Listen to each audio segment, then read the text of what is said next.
Hey guys, before this video starts, I want to do like a little event. Basically, if you join my Discord server, you can send me a private message or just send me a message, and with like any kind of questions or anything that you want to talk about, I'm gonna do my best to reply to all of them within the next few days, guys. So if you got any questions or anything that you've always wanted to say or ask or whatever, just make sure you join my Discord server and get that chance to send a message to me. And yeah, I'm gonna do my best to reply to all of them.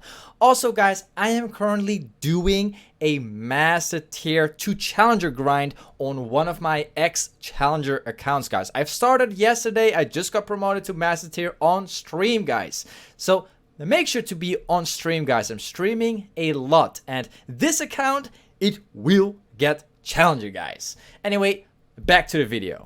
So in this video, guys, I'm going to cover the runes, the build, and the very most important question that you guys always have, which is the skill order build. The reason why I maxed W instead of maxing E after my Q. I'm going to explain everything in this video, guys, so make sure to keep watching, and I'm going to teach you some stuff.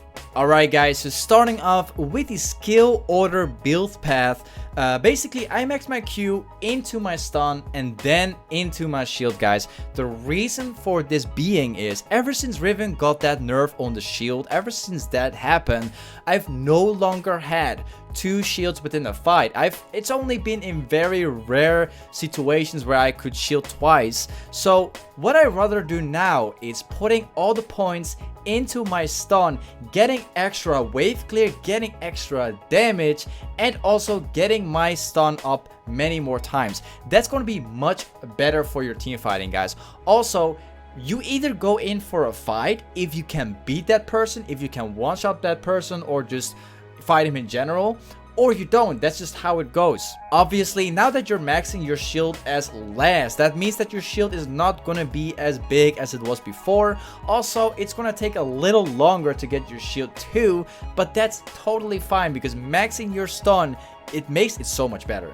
Now, moving on to the runes, guys, first of all, the best runes that you can go for is going into the precision tree and then taking the Conqueror with all of this into the inspiration tree, taking the free boots with the 5% CDR, and also taking the CDR scaling with 1 point into the adaptive force and 1 point into armor or magic resist, depending on the matchup that you are playing against. Assuming that you play against AD, we're going for armor. This one is by far one of the most used rune pages by far in the community, and also has one of the best and highest win rates by far. Even though that this might be the best rune page out there right now, I still recommend changing your rune page depending on the matchup that you are playing against and stuff like that, to make it a whole lot easier for you. So basically, there's a lot of other options that you have. One of the options is going into the domination tree, taking the electrocute with all of this into Transcendence with the Gathering Storm, and taking 1 point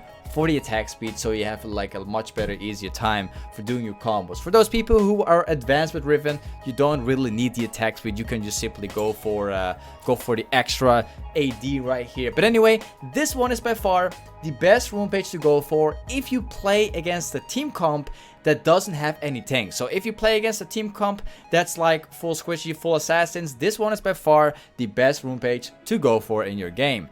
Also, if you play against Renekton, for example, you can actually go into the Resolve tree. You can take Grasp of the Undying with all of this, and then go into this tree and take the Magical Full Wear with the 5% CDR, take the CDR scaling, and this is by far the best rune page to go for if you play against Renekton.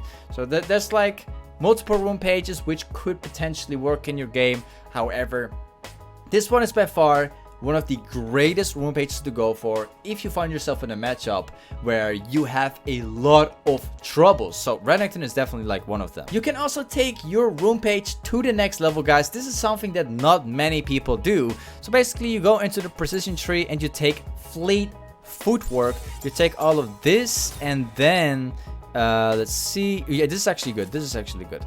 So this one is a very interesting one. Nobody really plays with fleet footwork, guys. While it's actually so good, nobody actually knows about this. So this one is by far being used into matchups where you need sustain. So I'm talking about matchups like Cannon or Vayne top lane or I don't know, name it. A matchup where you need to have sustain in order to survive in your lane. This is an amazing one and is very underestimated by the community. Now, moving on to the builds, guys. The best Riven build to go for. Anyway, moving on with the starter items first. Most people are actually playing Riven with long sword and 3 potions as the starter item. While I do think that this one is actually one of the best choices to go for, it's still a very risky way of starting out. So what I do recommend to most of the people playing Riven, I even do it myself, guys. If you are in like whatever matchup you're in, I recommend you starting with a Dorn Blade with 1 potion. Also, if you find yourself in a very heavy poking matchup, I actually recommend you to take Doran's Shield, guys. It's actually not showing up right now. Wait, anyway, Doran's Shield, there we go. Doran's Shield is one of the best choices to go for if you find yourself in a matchup where you play against pokes. I'm talking about Cannon, Jace, Vayne. Whatever matchup that pokes a lot, it's much better to start Doran's Shield first. As for the first item, which I recommend everybody to buy, this is something that I do a lot myself, but most people actually prefer the other item instead. The item I'm talking about is Ghostblade, guys. This is also very underestimated by the community, but this is actually one of the best items to rush as the first item in the game. It gives so much damage, so much potential of chasing down people or running away, or it makes the job done. It's a very cheap item to buy and it's just an amazing item. I much more recommend people doing this than actually buying Death Stance. Death Stance is another item that you could rush as the first item on Riven. However, I recommend you guys rushing Ghostblade instead. It's a much better way of building Riven. After the completion of the Ghostblade, you want to get the 40% cooldown reduction as fast